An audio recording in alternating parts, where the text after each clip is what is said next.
I'm sorry for the fuck about. It was just a little bit of a work-filled day. That's totally cool. It gave me more time to work on my Christmas song, which arguably doesn't need that much more work, but just it's nice to have a Are you bit of done? extra time. Are you done? I'm going.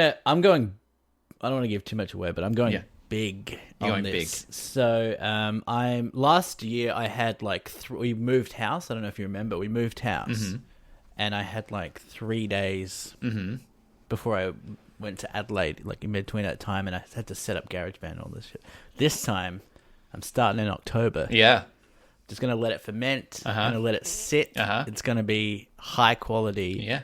High production. Well, I mean, and I'm not gonna rush it at all. yeah. I mean, yours was by far the favorite last year anyway, for its sort of some would call cheap, going for the laugh, I suppose, rather than real sort of musical integrity. Are you going to try and do like something, a little bit more diligent this year, or are you going to just, I don't know, cop out? Look, I don't like that insinuation at all. Because I appeal to the masses. Uh-huh. I'm like the Coldplay of the Christmas songs, and you're kind of I've like said that for ages. you're like Andrew Bird, like Yeah. that's great, but it's not going to Different flavor, yeah. Sort of for more. It's not going like to pay the smart people. bills. Yeah. Yeah. But yeah, mine's sounding great. I'm outsourcing. I'm getting. You're last year I had outsourcing. Whoa. No, not outsourcing. So that was the wrong word. I'm enlisting some help. Okay, that's the same Maybe thing. I'll say That's the same thing. Okay, you've broadened. Slightly. Yeah. Okay. Let's just say there's going to be some familiar faces on there. It's an audio track and there's going to be faces in it. Shit. Okay. Interesting. Interesting. Okay. Whoa. That's very exciting. I look forward to hearing what I'm sure is a very serious and real carol. Why are you so keen for me to be serious? I don't know. I just, like you to take something, serious for the first time in your life, and just take the mandate, which is write a nice Christmas song. And all I'm saying is, if I discovered this year that there is rap nonsense in the middle of it, no offense to the lovely rapper, Rap nonsense. if you go into rap, That rap put Young C on the map. C. That's for free. Well, I don't know why his rap name's not just Casper. Like, I mean, that's a better name than Young C, isn't it? Yeah, Casper the host. That's good. Yes, it put Casper on the map. Of course, much love to Casper. He did a fantastic job.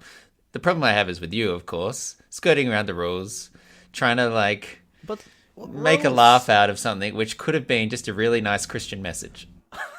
Yeah, that's the other thing that kind of pissed me off about this in conversation with you. Is you keep referring to these songs as carols. What's wrong? Carols are religious. That's the whole point. We've been trying to write a carol this whole time, and you keep trying to write a song. You didn't write a carol. I wrote a carol. There was You a wrote bloody about choir. someone called Carol. I wrote about someone called Carol who was enjoying a. I actually listened to yours the other day. Oh, you did? I haven't listened to it in ages. And I listen to it too often, and I always laugh at the "fuck it's on, fuck it's on." It always gets me. Good. I'm glad that there's some benefit. I love it. Look, I'm just. Yeah, so you're making a fucking laugh, but when I do it and I, destroy the room, Yeah. then now it's a problem. Honestly, I'm just. So I think it's an issue of jealousy. Here, It is a isn't jealousy. It's an insecurity thing. I really want. I guess I just want respect for taking this, instruction seriously, and I'm afraid that yet again you're going to outshine me by, bringing your superior professional music skills to what is just an innocent religious ceremony that we've done for years, which is the celebration of Jesus Christ, our Lord and Savior, on this podcast. And I guess I'm nervous, and I'm venting a little bit, and I'm taking it out on you. You should be nervous, actually. I should be nervous. You should be nervous, but I'll tell you, you should be nervous in the sense that I'm going hard in this, but you shouldn't be nervous in the sense that I'm going to be like, I'm going to take the high road and tell you it's not a competition when I ultimately destroy you. Okay, well that's not very comforting at all, is it? No, I guess not. Okay. Yeah. Looking forward to Christmas. So you'll probably be home. Nah. With the No. Nah. They just announced the bubble. You're not going to do it. It's not a bubble. It's a one-way bubble. So Adelaide is allowing New Zealanders in without quarantine. That's great. Right. But I can't go back without paying the $3,000 and doing the 2 weeks of mandatory hotel isolation. So until New Zealand accepts Australians or accepts people from Australia without similar trust that it's going to be COVID free, then it prohibits me from going. That makes sense now because I didn't register that when you told me that earlier today. Yeah. The other thing that's an aspect of it as well is that theoretically, I could afford to be in isolation for 2 weeks if I came back, if I really needed to, both financially and time-wise. But the other thing is that I'd want to bring KC along with me. And then when he was coming, like if he was able to get 2 weeks off, say, to go to Oz, he wouldn't be able to get an additional 2 weeks from work to come back and do it from a hotel. So, yeah, until there's an actual bubble in which it is mutual trust and mutual security that there will be no COVID brought into the world. Oh, no. Yeah, I probably won't. Yeah, I probably won't be home. Because that's the only time I see you every year. Yeah, I know. Yeah. So, it is a bit sad. Well, welcome to Deep Forward, everybody. Oh, thank you for joining me. It's a absolute delight having you here. Tickled pink, honestly, by your presence. And looking forward to another exuberant and exciting show in which we just talk about fun things. Sitting through the internet with me is my friend Michael. Yellow. And I'm Nick. And it's not a big deal. It's not a big deal. So, it is kind of sad. I am sad about it. Like, I feel sadness now. Mm-hmm. I feel the emotion sad. Which you recognize based on those face cards, which show you the way that the mouth moves. I'm getting really good at them. Yeah, getting really good. It is. It's vaguely possible, that if Australia got its, national cases down and had a rolling average under, a couple nationwide, maybe in time for Christmas they'll open it up. But yeah, but that's the thing because, they're all everything that the government is saying is kind of gearing towards a COVID normal before Christmas, so allowing domestic travel for Christmas. But just at the rate that it's going, you just can't really see it. I don't know. I think internally in Australia it's plausible. I mean, how many national cases did you have today? I think that your numbers are national cases. Oh, sorry. I think your numbers are significantly down. I don't even care about the rest of the country at the moment. Well, that's kind of the thing, though. Like, it'll take... So, Australia today had 6 new cases, right? 6. Yeah. That's pretty fucking good. The active... I got 6 cases right here in my room. Okay, that was weird. There's 1,388 active cases. You give that 2 weeks, and you might be looking down to, a pretty manageable level. It is not. It's that rolling 14-day average. It's the rolling 14, and Melbourne. I mean, massive congrats. There's been some stats going around lately that, France and a couple of places when they had their second wave, and when Melbourne was reporting 600, 700 cases, where they ended up were like 15,000 cases in France and a burgeoning, real problem. And Victoria's down to 1. Like, It's been fucking tough.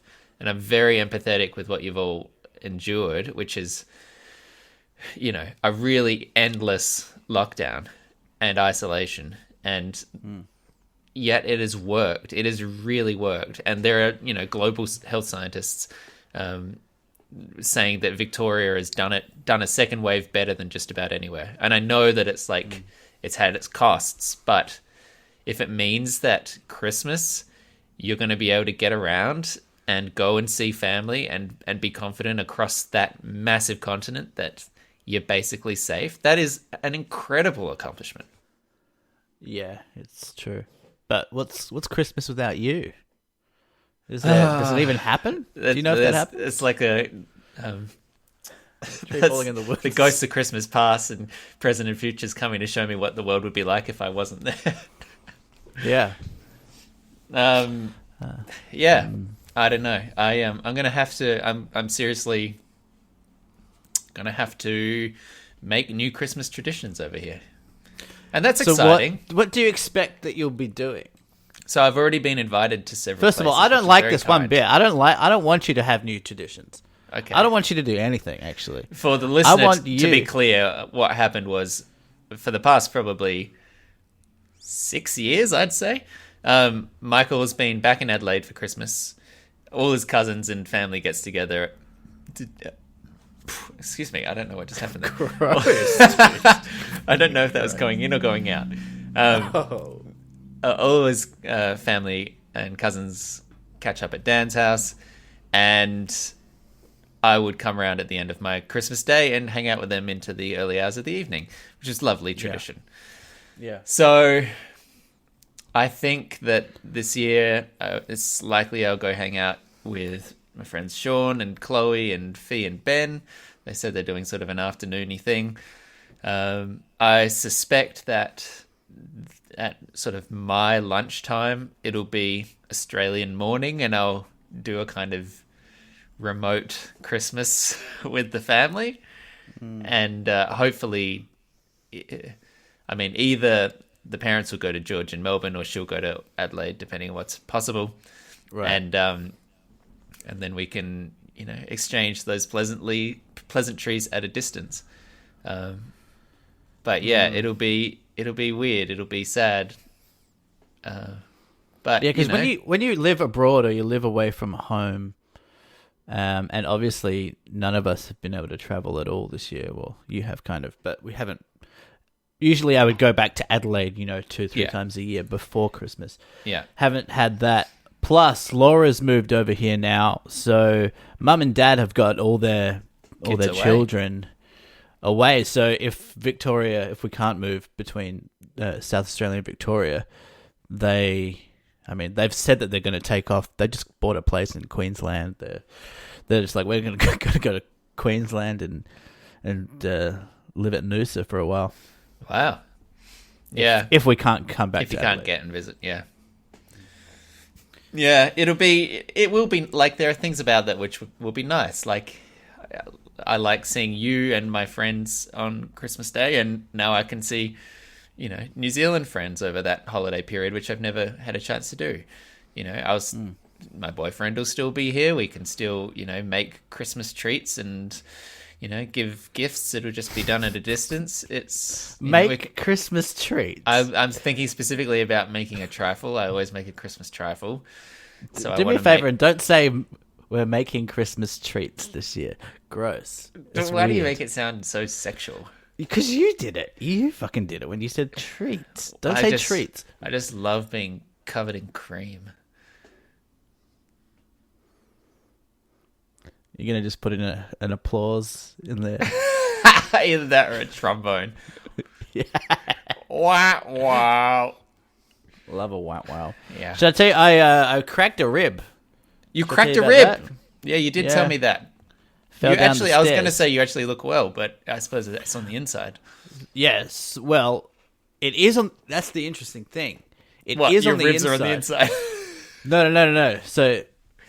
So the problem actually is now that I might have a partially collapsed lung, and the rib is not so much the issue anymore. So I fell down the stairs. Everyone's first question, by the way, Guess what their first question is when I tell them that I cracked a rib. How did you do that? Close. Well, they said, how drunk were you? Okay. Wasn't drunk, and I resent it. So, I mean, I had been drinking, but I wasn't drunk. But we have like a rooftop terrace, and it was raining, and I went up to go grab something, and I put on these slippers that I got in India. Weird time to brag. I've been to India, by the way. Yeah, let me just pick that name up off the floor. And they've got no sole. And I slipped on literally. I was holding two things. One of them was a glass of wine. The other was a bottle of wine. And Okay. wasn't drunk. I was just Wasn't carrying drunk. a bottle of wine and a glass of wine. The evidence And I is had very been drinking. incriminating. Uh-huh. The evidence is very incriminating, but I swear to you, I wasn't drunk. I And that's blew not a the reason. 0.05, but in New Zealand, that's actually under the limit, so that's fine. 0.05 is under the limit in New Zealand. I actually don't know what the limit. I'm pretty sure it's 0.65 here. Let me see. New Zealand. What? It can't be that. What's the? It's 0.05 in Australia, right? Yeah. But I wouldn't know. What? I'll be shocked. How does that? What does that mean? 25 micrograms per liter of breath. That's fucking That's useless. point point oh 0.025. 0.25. Yeah, so that's 0.025. less. That's What? less. It's less? Yeah. Okay, I need to go That's to a like different half website. of 0.05. Yeah. So you can't really do that. I can't believe you thought it was 0.65. Yeah. 0.65 That's is like weird. tipsy. Yeah, that's quite a lot. Anyway, sorry, I got off track. Yeah, so I was carrying two items, had these slippers on, no sole. I'd just been out in the wet. On the first step, it was like seeing someone in like a 90s movie slip on a banana peel. Wait, so was this outside? Sorry. No, so I was up on our roof. We've got a roof terrace. Oh, la-dee-da. Yeah, we are very la-di-da over here. And, I was up there. It started to rain, came downstairs, and, slipped on the first step, went legs up, fell straight on my back. And we're not talking like 3 or 4 steps here. We're talking like 10 to 13 steps. Ugh. And also, by the way, I've got my my Bluetooth noise cancelling headphones in. I'm blasting War on Drugs at the time, so it's like this cinematic thing that I'm so disoriented, because my senses are kind of cut off, and I'm just realizing while I'm falling that I'm falling down the stairs. That's why I've always said you shouldn't mix drugs and alcohol. Nice. That's you off? Yeah, that's you. All right. That's me, yeah. Can't see it on the podcast, but I am off. That'll be it for today. It's only downhill from that. And then so I fell all the way down the stairs, music still blasting, glass smashed, cut up my hand. And then this is at 1 a.m. So Emma rushes up the stairs. She's like, "What the fuck is happening?" She thought we'd been attacked. Do you know that's what she thought? Or is that your guess? She say, "Who's attacking us?" Is that a logical leap that you've made there? Well, she's constantly afraid of being attacked or robbed or something. Okay, so it's not without precedent. She's paranoid. No. I did just make that up, though. I don't really know if that's what she thought. She probably just assumed that I was drunk and had fallen down the stairs. Yeah. Yeah. Which I wasn't drunk. Uh-huh. And then I'm like, she comes up the stairs. I'm trying to pick up the pieces. The pain that I felt was extreme. Yeah. But here's the thing, so I went to the doctor the next day because Emma made me. And I couldn't get out of bed for 30 minutes. I couldn't physically get out of bed. Yeah. When I would try to move myself up, it was just the most excruciating pain ever. Yeah. So I went to the doctor, and she said that you've probably got like a minor fracture in the rib. Here's some painkillers. She recommended not getting an X-ray. She was like, because I mean, you can get it for confirmation. Here's a referral for one, but they're just going to tell you got a minor fracture at best. Anyway, so I do the weekend. By Monday, I'm still in a lot of pain, so I went to get an X-ray. Yeah. And then the results come back the next day. She calls me and she says, "Yeah, you've got a minor fracture in your rib, but I'm more worried about your lung." And I'm like, "What the fuck?" She says that I have like damaged the lung somehow, and that it's now like bruised and filling up with fluid, and has like partially like collapsed. Oh, good. Yeah. But then she said it sounds worse than it is, because I said that's exactly what I said. I was like, "Oh, cool." Yeah. So it feels a lot better now. But so did they give you like antibiotics? Is it just a painkiller thing? You just have to wait it out. Like I'm only on painkillers. Right. Yeah. But I didn't take one painkiller today. Oh. I'm trying to not, because I've got the strong stuff. I've got the codeine, and I don't know how, like, it's fun to take and everything. But, I don't know how close you can get to like being dependent on it, because I was taking like 4 or 5 every day. Yeah. For the last week. I mean, but like ribs, they're famously painful fucking bones to break. Yeah, my cousin would break ribs. She'd had quite like a serious bout of, I don't know, pneumonia or something, and was coughing so hard that she cracked a rib. And whoa. Yeah, like it was fucking intense. And like her rib pain is off the charts. I'm pretty sympathetic. She's still got it. I'm not sure what the latest status of it is, but yeah, I think it's ongoing a bit, unfortunately. Yeah. Well, that's the thing that I was saying before when you were saying about it being inside, is that I don't actually have any bruising around that area. Yeah. Like no bruising. I've got it all down my leg, but no bruising in that area, and it's so weird. Show me your leg bruise. I mean, I'd have to show you my penis. Oh. Okay, damn. Yeah. You can put it in the chapter notes. Yeah, everyone just get out your phone and have a look at the chapter art. You'll see Michael's penis. Just because it's a square image, I had to crop out the leg bruising, so it's a little unfortunate. Yeah. Yeah, but that's the thing. Like, it feels like maybe it's not. Maybe this is obvious and that I'm being stupid, but it was something that I was thinking on, that it's just this thing inside. Like, I've never been aware of my lungs. Like, they've just been inside of me, and I'm aware of my muscles and stuff because I've only got 3. But I've never been like aware of my lungs. And when she told me, like, I was focusing on when I initially thought that it was like a rib fracture, I was like, my ribs. It kind of.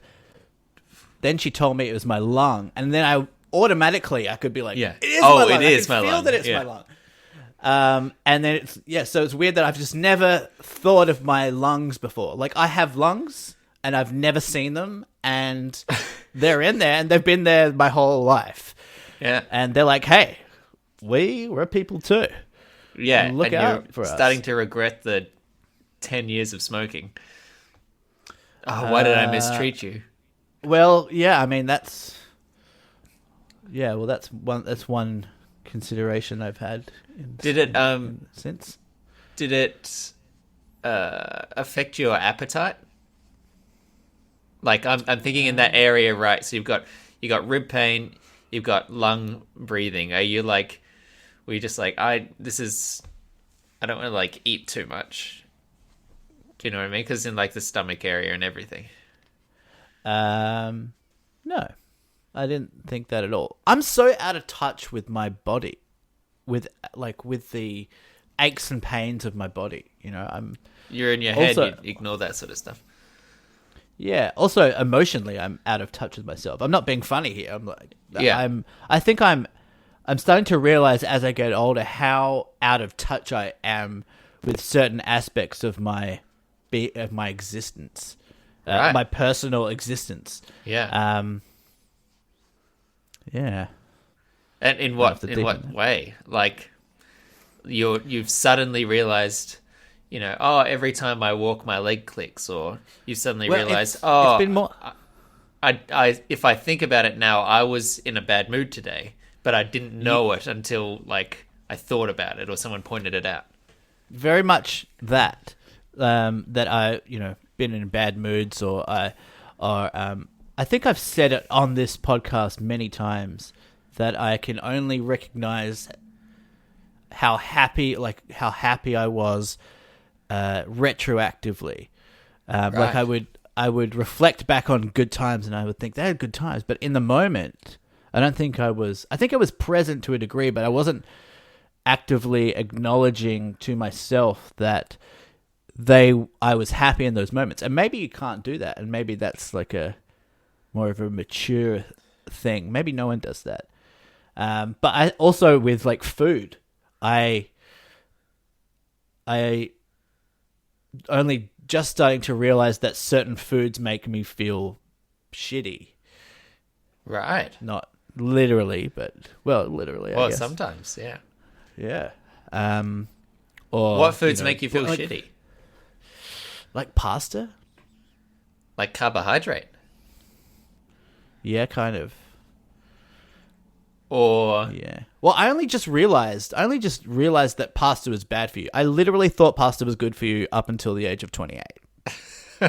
yeah. I mean, it's not the least healthy thing you could have, but it is like pure carbohydrate. It's pretty bad right? if you have it most of the week, Yeah, that's true. Yeah. which I've stopped doing.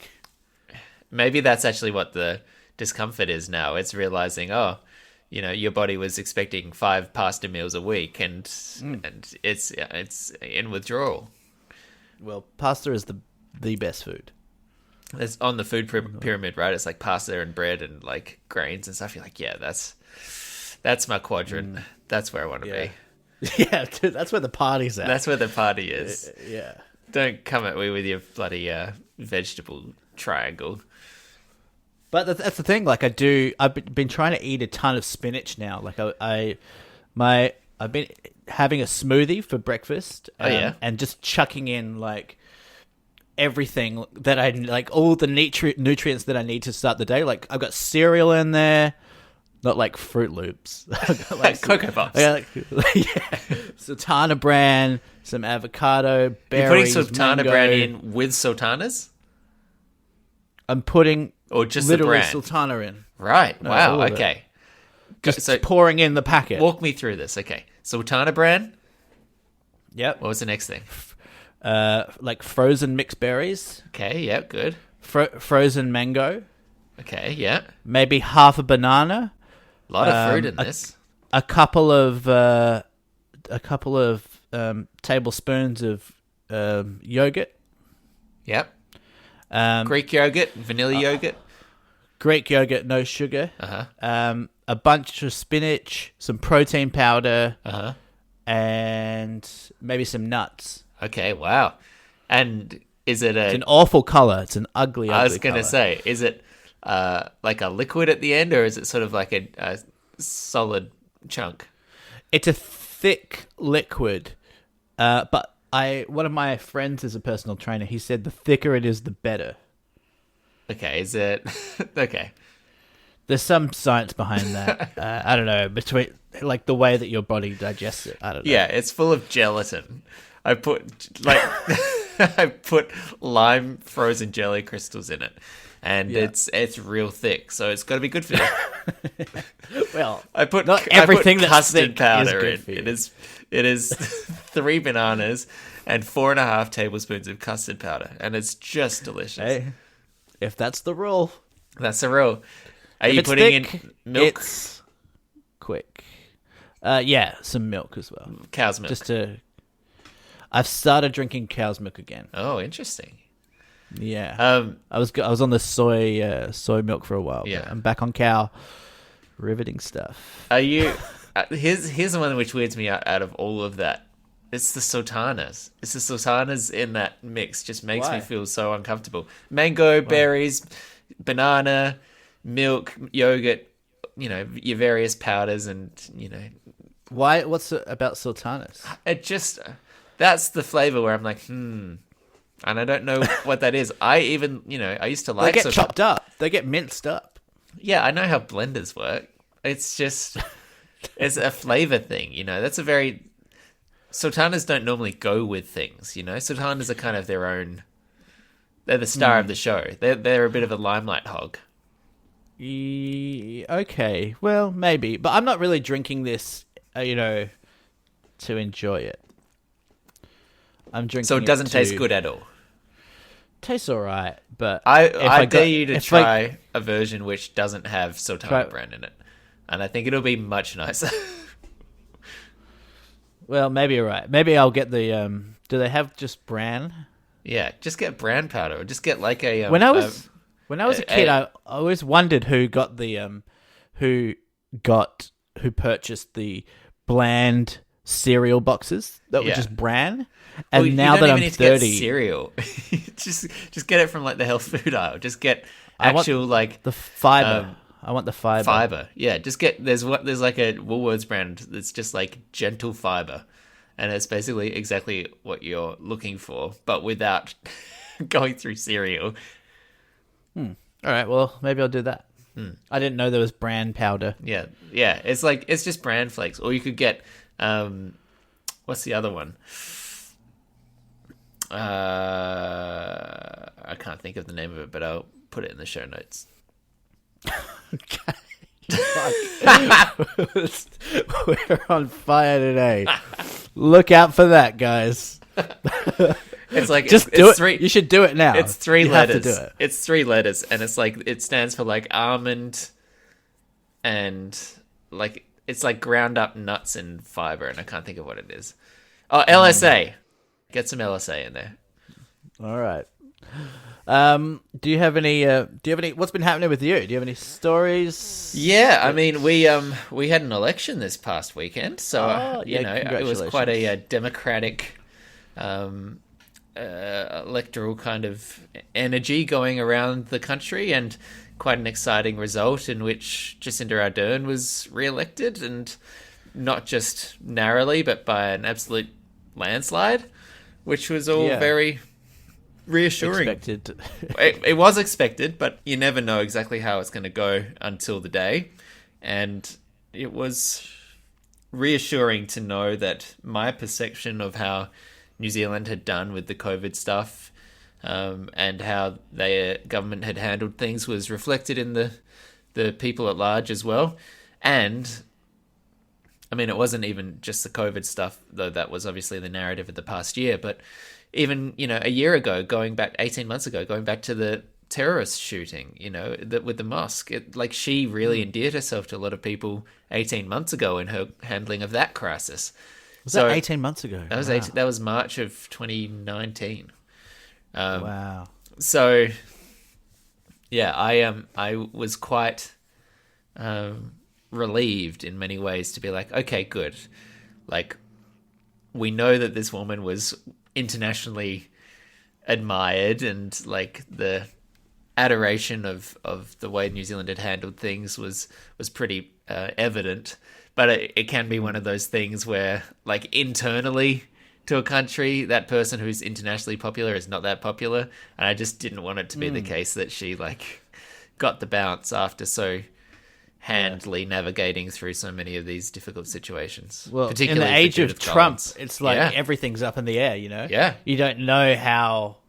I think that the shock and surprise of Trump winning the 2016 election kind of put everyone on edge around the world. It's like, shit, anything could happen. Yeah. Even though it's less likely to happen outside of the United States. Yeah. But there's kind of like an energy that travels around the globe. Like, it's social media kind of.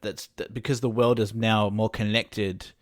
That's the thing that's kind of kind of putting everyone into groups and creating echo chambers. Yes, but I think that the real cause of some of that political stuff, as we've talked previously, has been the Murdoch angle of it all. His brand of conservatism in the US and the UK and Australia has pushed these kind of, ridiculous figures into very prominent positions. And New Zealand just doesn't have Murdoch. They're just not over here. They have, the media industry here is small and it has its own problems of lack of funding and lack of money makes, quality journalism pretty rare and pretty difficult. But it still exists here, and it exists without the biases of a fucking 90-year-old billionaire. What is he doing? Like, what? When you're that old and that wealthy, what? I just can't understand why it is important for you to have power still. Like, why do you still care? I guess because the people that end up in those positions always wanted it, and that's their personality, right? Like it is that domineering spirit. Yeah, I guess it's a game to them, I think. Yeah. I was listening to a podcast, and they were talking about taxing the rich, or this is before Biden got the Democratic nomination. They were talking about Bernie's chances for winning, and they were saying that Bernie would tax the rich, and then they were saying, I'm doing a shitty job of explaining this, but they were saying that for billionaires, it's kind of when you've got Elizabeth Warren and Bernie Sanders saying you've got too much money, they kind of take it like personally insulting. It's like in their head they think that they've earned this. It's like if you had the high score at Buck Hunter in some pub, yeah, and then you were the leader, and it was your name up the top, and then someone comes in one day and says, "Not only are you not the leader anymore, we're going to wipe the game." I mean, that metaphor is a little bit, and I know it wasn't a serious one, but even that metaphor is inaccurate because, the argument made against this is that actually the people who become billionaires did so in a way that was disproportionate to their actual efforts and, is reflected on their ability to capitalize on some of society's loopholes and oversights. So it's kind of like someone, I don't know, getting the reset key to Big Buck Hunter and like setting it up so that you've got like infinite ammo and you manage to employ like 7 other people to go through and stand there all day and shoot for you, and then when you do get that high score, that you come in and you put your name on it. Like the metaphor is falling over, but you understand. Yeah. The criticism is not actually that you earned this thing and we're taking it away from you. It's actually the fact that you didn't earn this, and that the fact that you exist is actually the problem, the systemic problem. Right. Well, it's that when you get a certain amount of money, it becomes easier and easier to make more money and to enshrine your own power, to then spend those hundreds of millions of dollars instilling, politicians and judges that agree with your mindset and maintain that stranglehold. That's why the threat is there, right? That's why they didn't. That's what the personal attack was. It was the risk of having their limitless power limited, effectively. Yeah, right.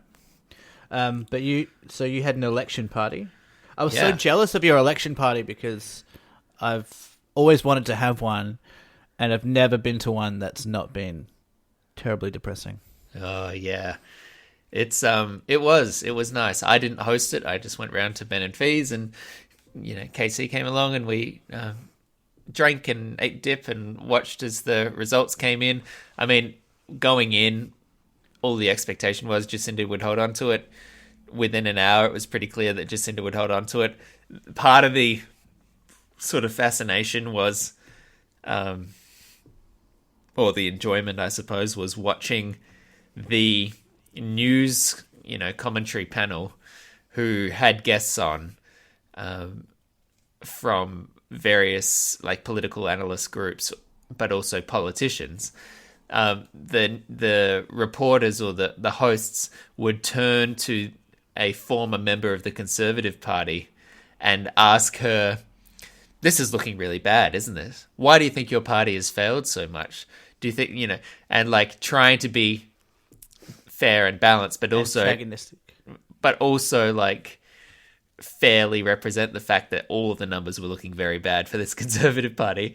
And watching, this woman sort of who had gone onto this show to be a perspective for the Conservative group, the poor woman looked a little bit shell-shocked, to be honest, that her party had lost about 50% of her seats, and she in real time was having to magnanimously respond to questions about their failings and explain how this had all gone so terribly wrong while simultaneously processing her party's complete failure.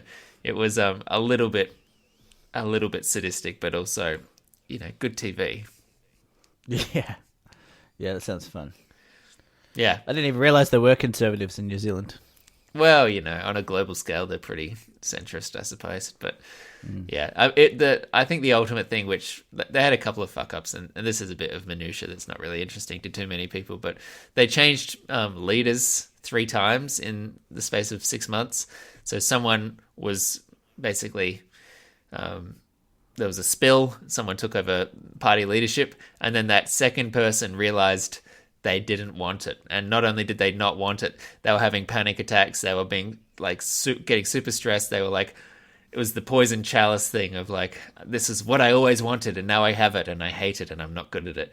And, full credit to this guy, Todd Muller, who realized that he was not suited for this job and he was stressing out. And there are interviews where you can see him literally sweating on TV, where he's having actual panic attacks, like live in this kind of situation. Full credit to him. He was like, I can't do this, and stepped away to look after his, mental health. And subsequent has been like, I always wrote off panic attacks and anxiety as this like ridiculous thing. Like, just get over it. Like, it's not a real thing.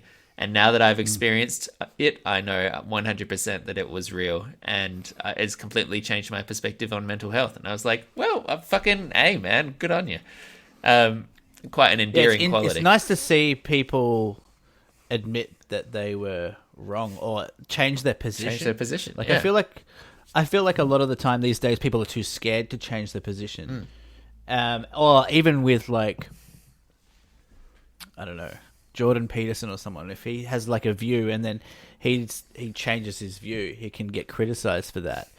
But we should be applauding people who change their position. Yeah. As long as they're doing it for the right reasons. Yeah. And then anyway, a third leader came in, Judith Collins, and she'd wanted the job for years and years and years and finally got her chance. And she's just like a relentless attack dog. And one of the real successes of the COVID era of New Zealand was the whole country came together and they took on this very difficult challenge. That was a sense of unity. And then when she got into power, her political style was attack. It was an attack. It was, you fucked this up, you didn't get this right, blah, blah, blah. And I think realistically, for a lot of people, that just played as discarding the hard work that the general population had put into it. Like if you come in and say, this was wrong and it didn't go right and you fucked it up and you caused this, kind of hardship, and the rest of us are standing around going like, well, we had one case today and, we're just about the only place in the world, other than a few Asian countries, I should say. But like, we're getting to go around and go into cafes and not wear masks anywhere. It really positions you against the work of the public, right? It was a very strange tactic. Yeah. Anyway. Speaking of obesity, I'm down to 82 kilos. Oh, very well done. And you started at 88. Okay. 80. You look like an 88. Come on. All right. But yeah. So just by eating better, really. Yeah. I also the injury has made me not be able to like properly lift anything or exercise. with more intensity Yeah. than a walk. Yeah. What's the time frame on this rib thing? Don't know. I have to go get a CT scan in a couple of weeks so they can keep an eye on it. Can you tell me what was the healthcare experience like during your COVID lockdown? Like, how did you get to the hospital? What was the procedure? Did you need like special clearance to go further than 5Ks? Like, what was the situation? No, so I just went to a GP. Yeah. Down the road. Yeah.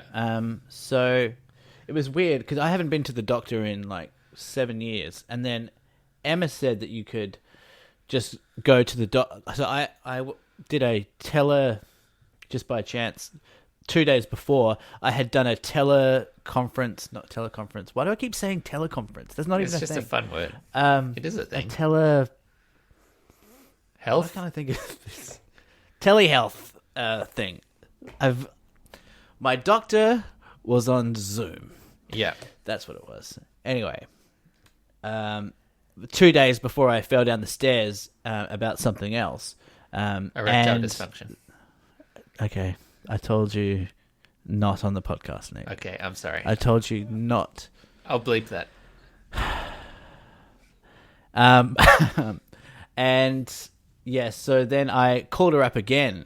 I booked another appointment, and she said I can just come in because there's no one in the practice. Yeah. She was like, just come in whenever you want. I didn't have to quarantine. I don't know. It wasn't that like serious. Yeah. You couldn't just walk into the office. You had to ring the bell.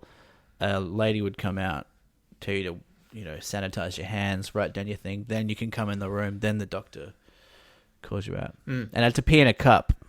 No, not the first time. Not the first. It was actually the first time, I think. That's the first time you've ever had to pee in a cup? I think so. Have you never been to a sex health clinic? I don't even know what that is. A sexual health clinic? No. Why? Wow. Is that bad? I'm good. In your adult life, your entire sexual... I didn't even know... Is that like the same as the normal doctor? Well, they are doctors there, but yeah, for sexual health. So, getting a check for various STIs or anything like that? I've never had an STI. Okay. Right, well. First time peeing in a cup. Yeah. And I was worried that I wouldn't be able to produce anything. And then I was worried... Because that's what I said to her. I was like, I don't know if I've got anything in the tank. And she was like, you don't have to jack off. I just want you to piss in this. And you were like... Oh, okay, thank you. Thanks for clearing that up. I just come back with sperm. She's like, no. Oh, no. Oh, no. No, it's sorry. 10 a.m. Oh, my God. I meant pee. Yeah, but then once you start, so I thought that I wasn't going to have anything to give her. Uh-huh. That's bad phrasing. That's a weird way to say it. And then when I could feel it, I was like, oh yeah, I've got a little bit here. And then I was like worried that I'm going to have too much. Yeah. And then I had to stop midstream, which is impossible. That's what they say, right? You got to piss a little bit out, then stop, get some fresh midstream piss, stop, and then cap it and finish whatever you need to. Yeah, but it's impossible to stop. I was really trying to be not messy. I didn't want any drips on the on the side. I wanted to clean. Yeah, it's an intimidating. I wanted her to go, wow. You know what the weirdest part of it is? At the end of it, you're like, this is warm. This is a warm cup. Know. You're just I know. That's the most disconcerting part of it. It's I know that I felt so bad. There's not a drop spilled. I know 100% certainty this is a pristine clinical specimen. But it is warm. I can't deny it. It's warm. Very warm. When you normally piss into a toilet, you're not thinking that's a warm thing. Sometimes on a metal urinal. But when you're forced to hold the cup... Yeah. And I usually have a Barocca at the start of the day. Oof. And that is radioactive green. as they say. Yeah. Do you know why Barocca makes you piss so great? Like, Barocca's probably bullshit, by the way. I've never had a Barocca. You've never had a Barocca? Never had a B. Yeah. I started taking them like a year ago. I don't know why. I think it's like a placebo thing. It makes me think that I'm getting vitamins. Maybe I am. Is it? But the wait, reason what? why... Is it vitamins? It's vitamins. Really? Yeah. That's weird. I thought it was like an energy drink. Is it not It's like energy give you, because of the vitamins? Okay. Yeah. But when you take a Barocca, you piss like radioactive, like neon green. Well, here's my question. And the reason for that is because it's just like an overload of vitamins that your body cannot process. That's what I was going to say. I was like, yeah. Here's my question. If it's coming out a different color, that means it's not being absorbed, right? Yeah, your body's just getting too many vitamins. So it's just like, no. So it doesn't really work. But yet I still take them every day. Bizarre. Why don't you just take a multivitamin? Aren't all vitamins kind of bullshit? I know No, there's I a think cloud over that industry. There is a definite pseudoscience. Yeah. There's this middle ground where we know medically that our body needs certain vitamins to work. The thing is, if you eat a healthy diet, I'm pretty sure that most of it's covered. You're fine. There are certain circumstances in which people need more, like if you were anemic, you might need more iron, or if you're pregnant, you might need certain, vitamins and that sort of thing.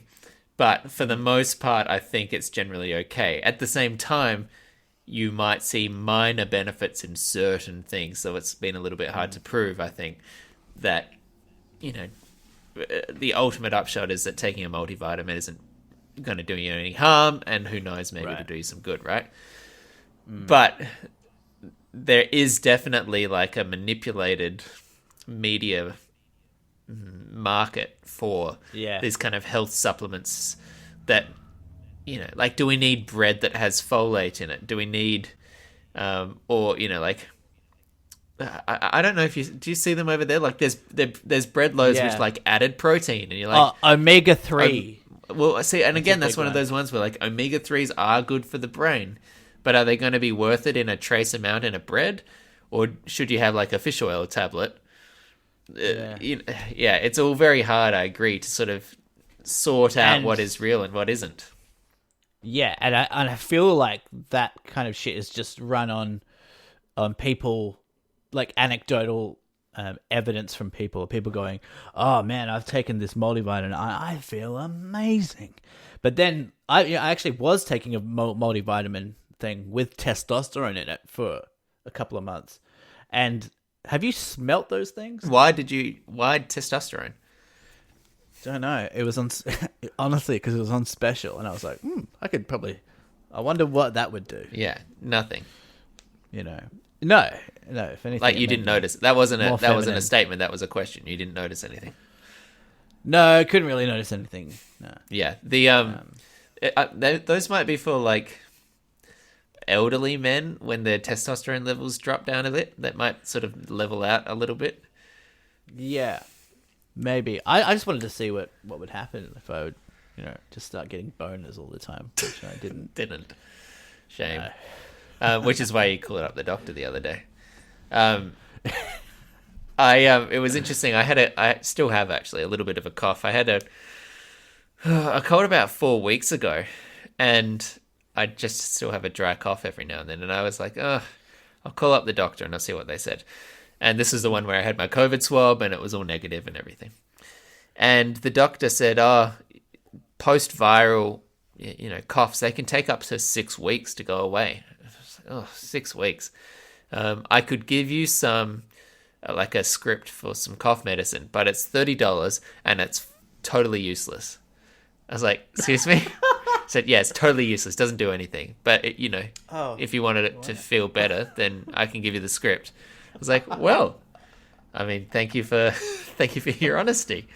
She's like, yeah, the only thing that will actually help with your cough is take a teaspoon of honey every now and then. That's the only thing that's actually been shown to have any kind of minor, effect on quelling a cough. But don't spend your money on Robitussin. And I was like, alrighty, what? Cool. Did you look that up? I haven't looked it up, no. What's honey got in it? I don't know, bee piss? It's thick. Must be good for you. Yeah. Should we talk? Sorry, that one took me a second. That was a good callback callback. I wasn't ready for. Did you want some science news? Yeah, I really do, actually. Oh shit! I need to say play the jingle. It's that time. Time for science news.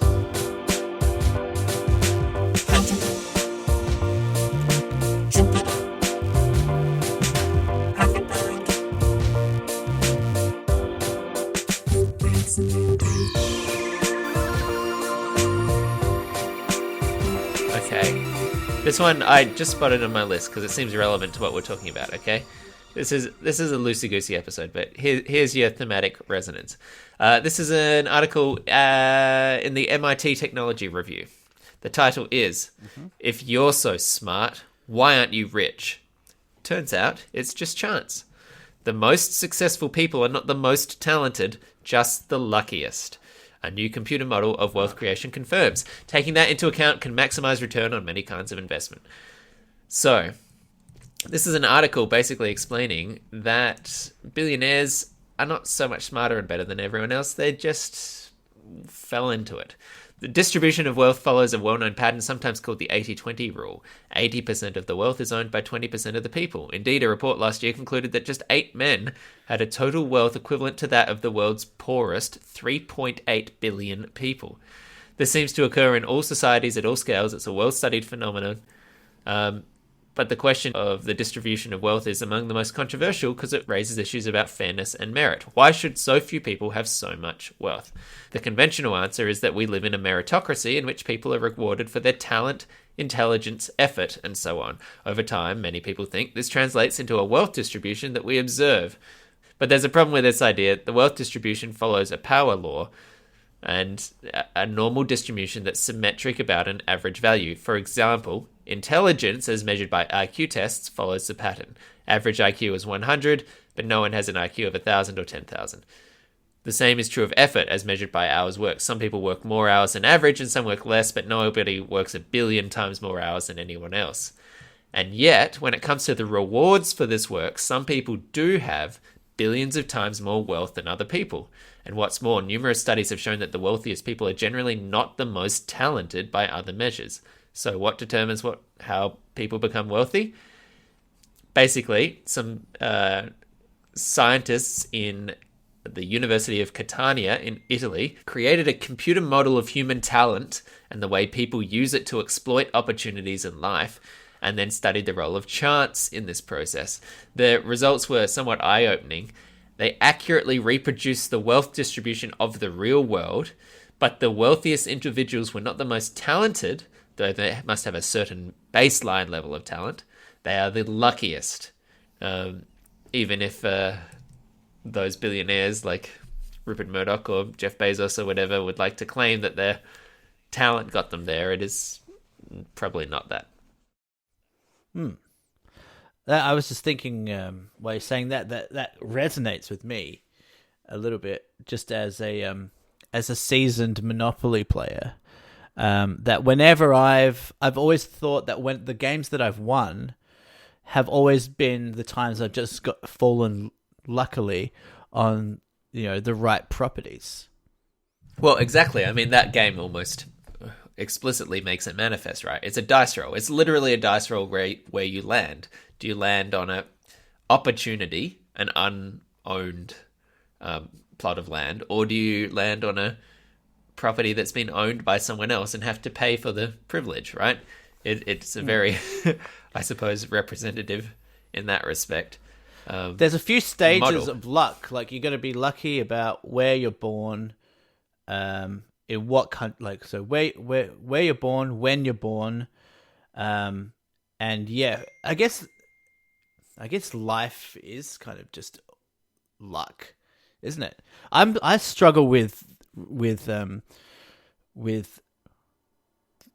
recognizing and appreciating that I was born when I was born and where I was born. Like, it's, when you think about it for a second, it's incredibly lucky.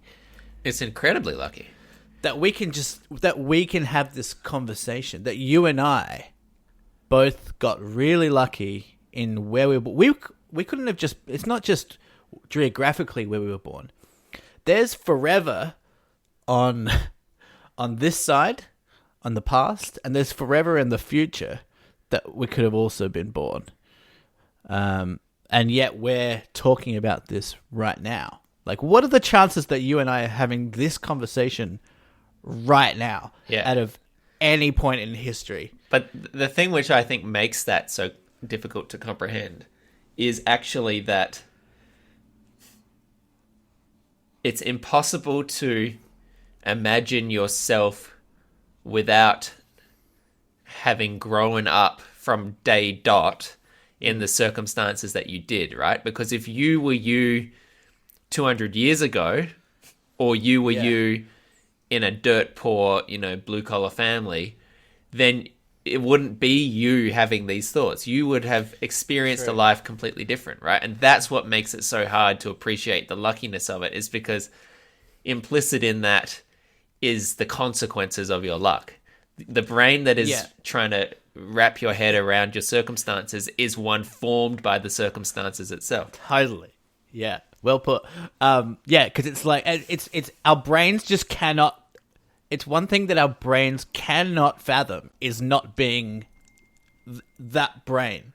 Yeah. It's like trying to contemplate, the size of the universe. Your brain cannot do it. Well, that's why empathy is such a valuable skill, right? Because that is the closest that our limited human brains can get to an understanding of other people, right? That's why it's so difficult. It's forcing yourself to put yourself in other people's shoes to imagine a situation that isn't yours, Right. Yeah. But I mean, I think for the billionaires, I get that luck and chance plays a huge role. And I'm sure some of them would acknowledge that. But I mean, you also have to make use of your luck. Yeah, that is one of the reasons that it's only 8 people who have that wealth, right? It's because it was a combination not just of opportunity, but of some degree of baseline talent and some degree of luck, right? Like, there are people who have opportunities, but for systemic reasons or financial reasons or emotional reasons, unable to capitalize on them. And, or for moral reasons, some degree of political acumen or, power or financial success does require a degree of ruthlessness. And that might self-select out like a bunch of people who are like, I'm not going to fuck over that person, or I don't see the way to be capitalizing on that as valid because it requires hurting other people or, kicking the ladder out from underneath me. That's, a generality. But at the same time, I think it is true that combination of factors to create billionaires does depend on the person as well that gets that choice. Totally. Well, if you want to have your chance at becoming a billionaire, you should probably spend less time listening to us, to be honest. It's probably not a great use. You should be getting up at 5 a.m. and drinking your fucking sultana smoothies. But for the rest of us who just going to live a happy and fulfilled life without, that kind of obsessive need for immense wealth, you can just keep listening to this show. It's at deepfort.podbean.com. It's on the podcast feed. Just keep scrolling down. Facebook.com/deepfort. We're on Twitter. We're on Instagram. We're on SoundCloud. You can send your questions and comments to deepfort@gmail.com, and we will be sure to answer them. And in fact, some people have been getting in touch with us quite recently. Isn't that right, Michael? Oh, yeah. So, I mean, Nick and I have been doing this podcast for almost 7 years. Is that correct?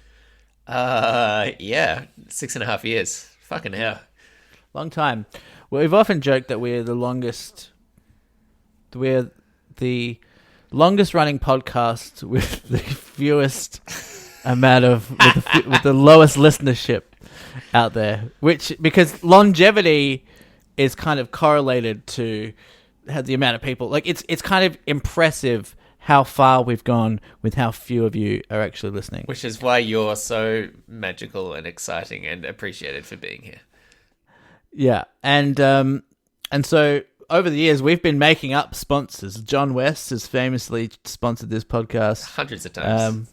Hundreds of times. They still are the best. John West, the best. But anyway, we got a legitimate brush with success. I don't know. I think you should say, because you got the email, because I don't have access famously to that email account. Yeah, you just try and keep things sort of secure. Yeah. So the other day, all this changed for us. All those years in which our support was self-generated, they came to a screeching halt, and we entered a new era, an era of legitimacy, an era of enthusiasm, and an era of support, the likes of which we have never seen before. Certainly not from each other to each other. We were approached by an interested party, asking big player, a big name in the game. You've probably heard of it before. It was a pretty exciting email. I'm not going to lie, a pretty exciting email. I texted my mum. I texted your mum as well, and she said, "Not now. Michael's texting." Sorry. The amazing folks over at manscaping, manscaping.com. It's Manscaped. It's fucking Manscaped. It's not manscaping. This is why. I don't this know is if fucking that's why. Necessarily. Did you address them as? Did you address this email? Did you or did you not reply to this email, Nick? Dear Manscaping, when they hit clearly Manscaped. Look, I was going from memory. I'll bring up the email now. How about I just read it for you? Hey, hi, Deep Thought Pod. I'm on the podcast marketing team at Manscaped. I was hoping to connect with you for the potential of a partnership. If interested, please follow up with me and send over your link to podcasts and socials, demographics, average number of downloads per episode. Thank you. Hope to talk soon. That was from the wonderful team over at Manscaped. Manscaped, of course, as you all well know, delivers a higher quality range of body grooming kits. And I think that they saw in Deep Thought not just a need for some degree of body care, but a desire to fit, I suppose, the maybe unrealistic expectations of masculine beauty onto the schlubby, untalented forms of Michael and myself.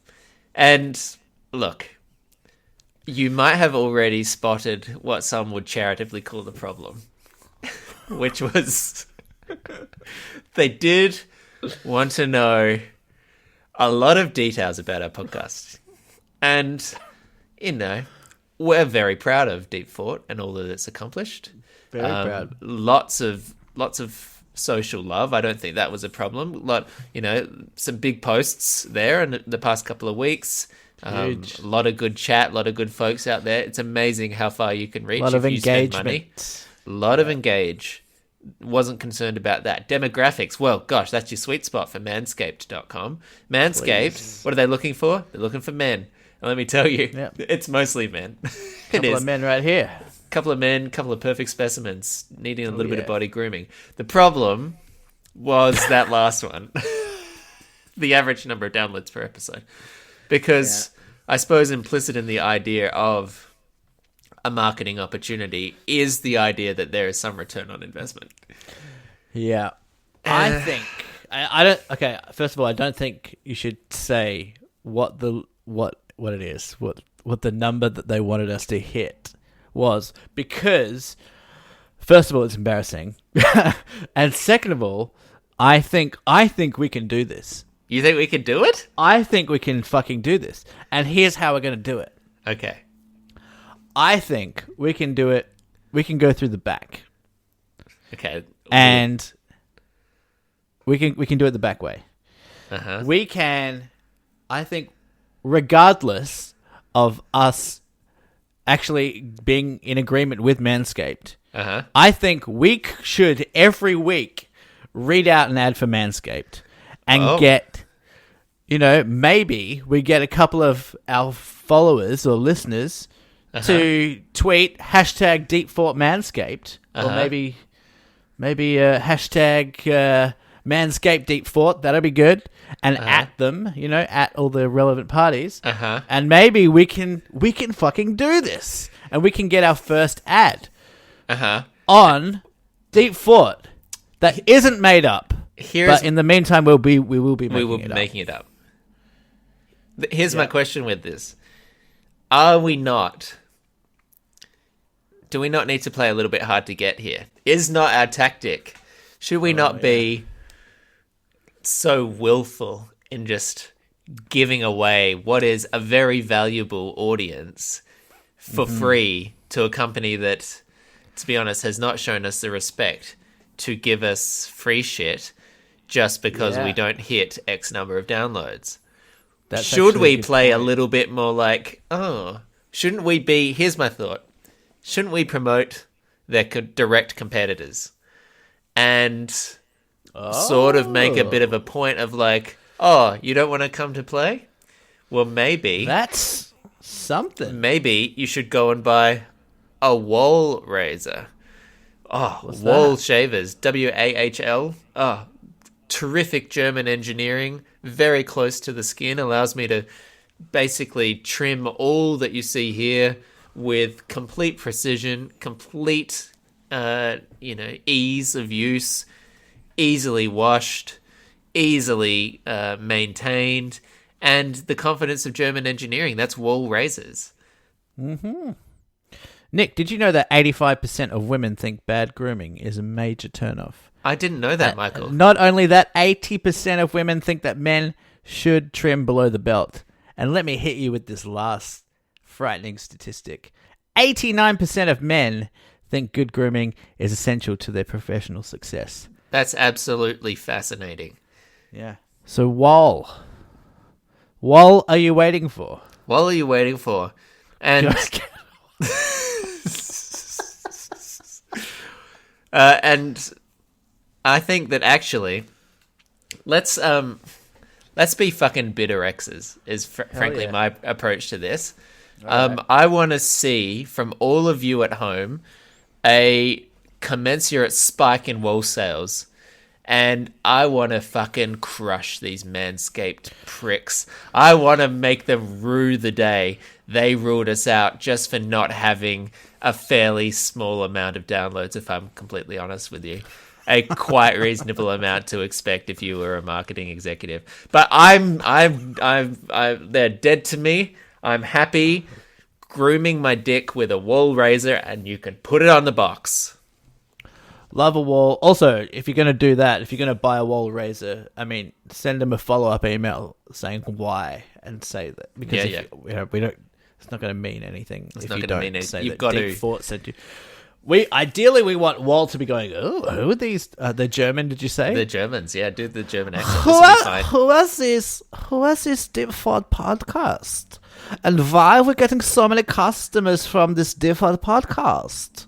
And then they look us up. And they go, so hi, Deep Thought. They sound like Borat now. You're writing the line. We weren't aware of you, but now, after we've had a spike in sales, we're very interested in a collaboration. Would you like $1 million? Yeah. That's my expectation. They'll give us $1 million. So, yeah. Down with Manscaped, up with Wall, unless Manscaped come back. We hit the number of downloads necessary, and we'll go back to them and say, ignore this. This was an example of the kind of irreverent comedic styles that Manscaped and its associated demographics really respond to. Can I just say that the criteria wasn't that ridiculous? I mean, No. I think if we had one, the thing is, I don't know. Would you even want this podcast to be bigger than it is? I don't even know that. This ties back into what we were just talking about. My brain cannot conceive of a world in which we have the number of downloads necessary to have a legitimate smart site. That is so depressing. It requires a complete, utter, like, ground up reinvention of my life to this point. That is so depressing to hear you say. But I also completely agree.